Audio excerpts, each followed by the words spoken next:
Rooted Wealth Advisors isn't your typical wealth management firm. They are not afraid to roll up their sleeves and work hard to help build the best version of the rest of your life, but alongside of you.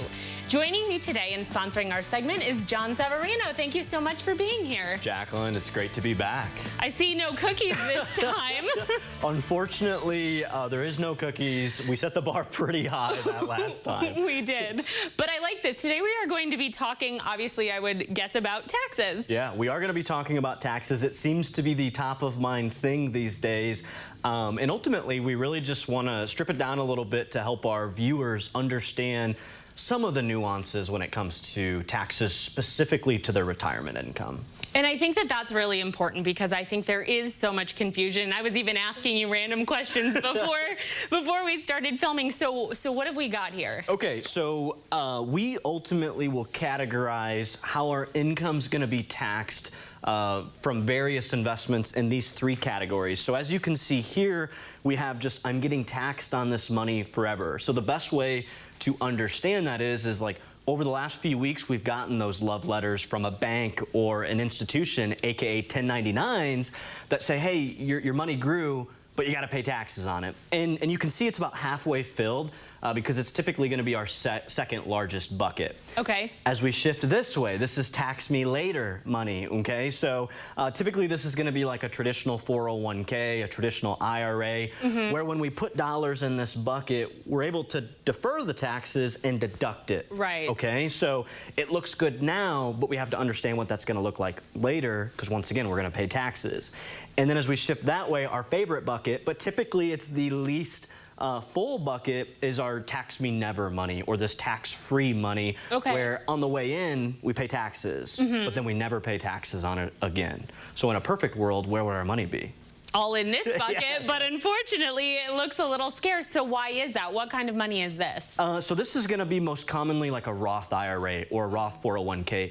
And despite the misconception of, well, a Roth's only been around for some time, when it's been around since the early 80s, you know, thinking back, some of our viewers can think back, and there was this old adage of, you know, well, we're going to drop tax brackets in retirement, right? So I might as well save more now so I can pay less later.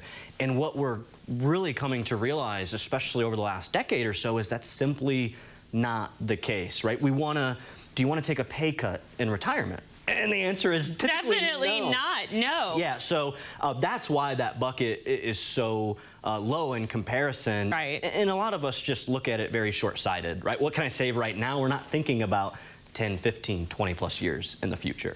So a follow-up question going back to this 401k bucket, because I've heard mixed things about if your employer is matching, then you definitely want to max that out. But then I've also heard things about, well, maybe that actually isn't going to be earning the most interest, so you would be better off putting it in a Roth, or better off having it maybe in a savings account that's earning a higher interest now because your money is more valuable now. So what are your thoughts on that? It's a great question. So typically when it comes to a 401k plan through our employer, believe it or not, I can contribute to this and take the deduction through 401k. I also, for probably 90% of 401ks, can elect a Roth 401k. To take that a step further, probably what you're hearing is well, you don't want to go above the employer match. And there's reasons why, in my opinion, this is not advice, but my opinion is you definitely want to get the match. So if my employer is going to say, hey, if you put 5%, I'll match dollar for dollar, it's kind of free money. Do it. But past that, you might want to look at more of a traditional IRA or a Roth IRA, because you have full control over that account if you have an emergency. Because as an example, if I'm 40 years old and all my money is in a 401k and I have an emergency, it's going to be really difficult to pull that out without penalty. And what about, we'd always hear, I feel like, about the traditional Roth IRAs. What about a SEP? Can you talk a little bit about a SEP? Yeah, so a SEP is going to be more for like a self-employed individual who has a small team or a small employee size. Okay, it's going to be cheaper, it's going to have less regulations. A SEP IRA or a traditional SEP IRA is going to work in this particular bucket, but once again, it's going to be for the more, you know, small business owner, and it's kind of a way for them to put more into a retirement account, believe it or not, depending on the income circumstances, but it's just low cost, easy to oversee in comparison to a 401k. I see. And then Let's talk a little bit about, everyone always says the only thing in life that stays certain is taxes. Yeah.